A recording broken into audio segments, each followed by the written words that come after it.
And so the interesting thing about trauma is that the people who suffer from it want to forget it because it's too much. And society wants to forget it because it's too much also. And so this is not a popular subject. Just like traumatized people themselves are not popular people. Because they remind us about how irrational society is, and that rational solutions cannot always take care of things. So it stirs up a lot of issues always. And so the first thing with trauma treatment is that people can tell the truth about what happened. And that's extremely difficult because people are filled with shame. People get condemned for getting stuck in it. People say, why don't you go on with your life? Why do you keep whining about the same old thing again? And so traumatized people tend to get very isolated and locked up in their own misery, and then find the company of other people who have suffered just like they do, and then they get an identity of we are sufferers, and then their life still gets stuck. I think the most important thing is that we discovered that trauma changes the brain. And so a lot of people still think that trauma is something that happens to you, that is a story about the past.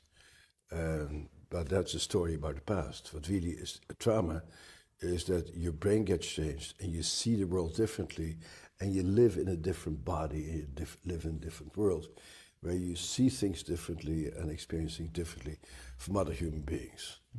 And so the great challenge of trauma treatment is how to help people to feel fully alive, and to detoxify themselves from the impact of the trauma. That's actually the big issue.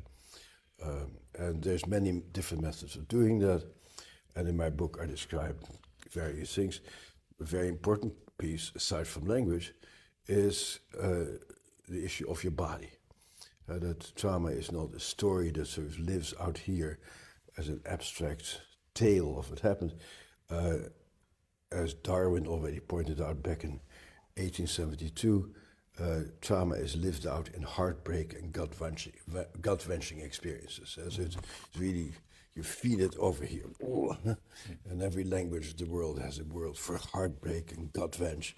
And so when you're traumatized, you feel these awful sensations of dread and helplessness and disgust and horror in your body.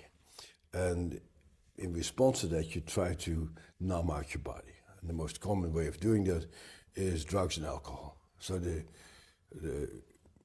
comorbidity between trauma and drugs and alcohol is gigantic.